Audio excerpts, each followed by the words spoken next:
Do you see capitalization hitting 120?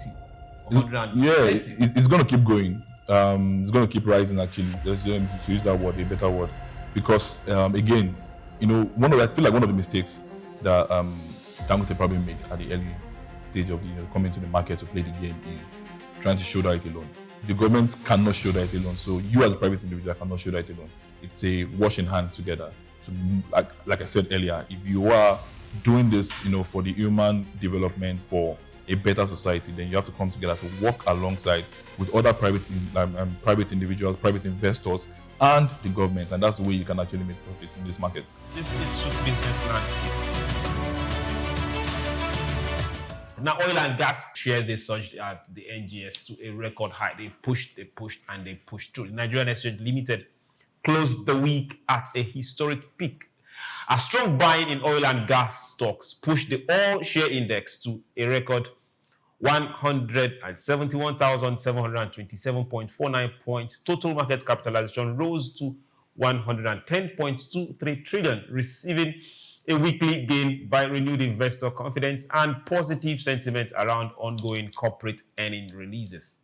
Now, the oil and gas index led the rally, jumping 10.88% for the week. Aradel advanced 15.7%, while Seplat gained 10% as investors repositioned ahead of expected sector earnings and benefited from the sustained interest in energy stocks.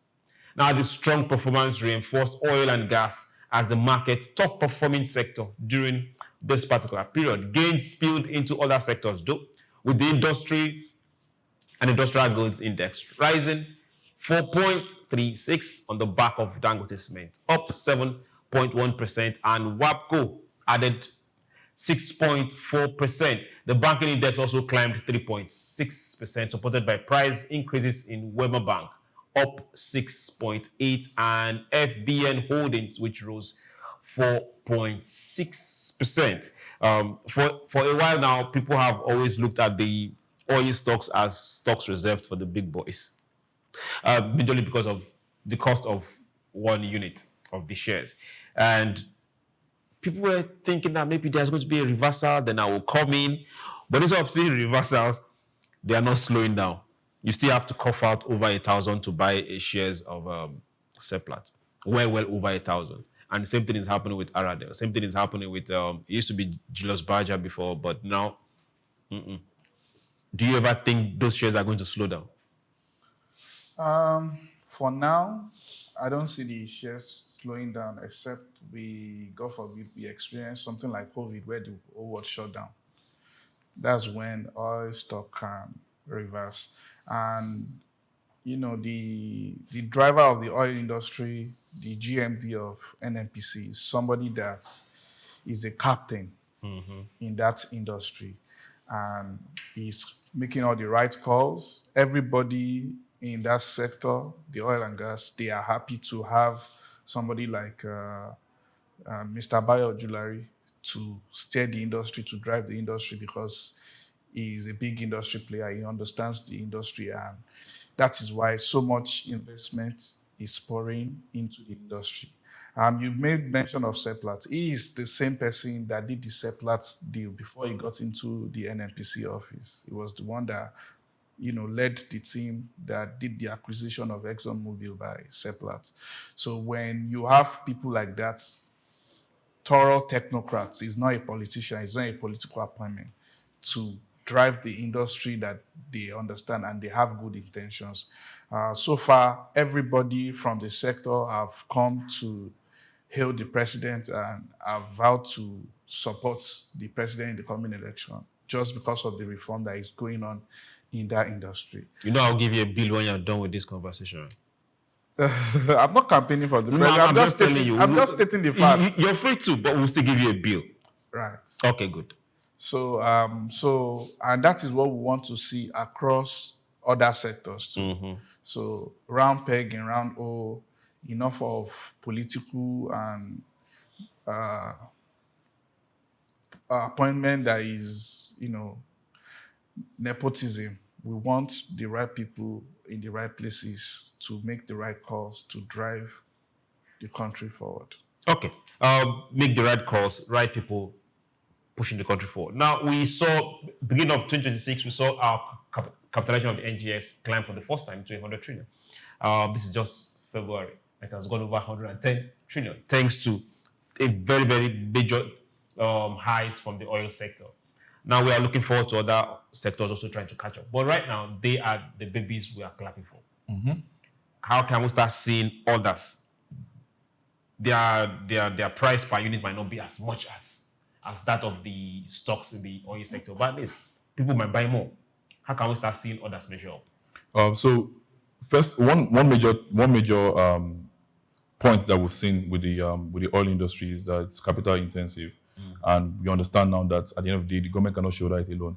So this is more of a pointer to, of course, call on private sectors, private owners of businesses to come invest at large. So if we're looking at other industries, copying what it looks like, then you must be very, very prone or open to what actually puts the oil industry at the forefront, which is, of course, frameworks. I'm a big fan of regulation and frameworks. So it's not just to come in and play the game; it's to tighten up your structures, have regulations or bylaws that actually put you in the forefront. Make sure that investors are not scared of coming into doing business with you. So if you're going to match up with the oil industry, then your framework has to be very tight, well structured. Your policies have to be human driven, not just only profit driven. That has to be human driven as well. You have to focus on how do we cater for the needs of the people. So once you do all of these things, you'll be able to match up. Once you do a lot of this, you'll be able to match up. We've seen, just like Amami said, we've seen a lot of capital investment coming into that particular sector. We've seen a lot of Nigerian investment, although with some foreign monies coming into that particular sector. Then we've seen Dangote come and scatter everything and showed us that yes, government have been trying, but yes, private individuals also do this better. And now Dangote, towards the end of last year, said he's bringing 10% of his shares from the refinery and bringing it to the stock market. And everybody is waiting. Do you see capitalization hitting 120? 130? Yeah, it's going to keep going. It's going to keep rising, actually. To use that word, a better word. Because, again, I feel like one of the mistakes that Dangote probably made at the early stage of the coming to the market to play the game is trying to shoulder it alone. The government cannot shoulder it alone. So you as a private individual cannot shoulder it alone. It's a wash in hand together. So like I said earlier, if you are doing this, for the human development, for a better society, then you have to come together to work alongside with other private individuals, private investors, and the government. And that's the way you can actually make profits in this market. Okay, talking about making profits, let's look at the top performers, top gainers in the last week just ended. We have RT, Briscoe PLC, their shares are up 60.69%. Now each unit is going for 12 naira 63 kobo. Then we have such as agro allied industry. I always like it when I see agri companies also there competing. Doesn't matter how big or how small. Now they are up by 60.38. Each unit is selling for 6 naira 72 kobo. So you see there are shares there that you can afford. They are there, not the. Now also have Abe Mortgage Bank. The bankers always find a way of getting there. 50, they are up by 50.04, and each unit is going for 14.94. Then we have Union Deacon Salt. They always find somewhere. Is it that we must just consume salt? Union Deacon, you don't get to see, but you don't get to see them on a regular, but they always find their way somewhere. Union Deacon is up 49.14. And each unit is going for 13.05. Now let's look at the top losers for the week. We have Deep Capital Management, they are down 27.39. Each unit is still there and it's selling for 6.82. Then UH Real Estate Investment Trust, they are down 26.99%, and each unit is selling for 69.25. Then we have Real Star, Red Star.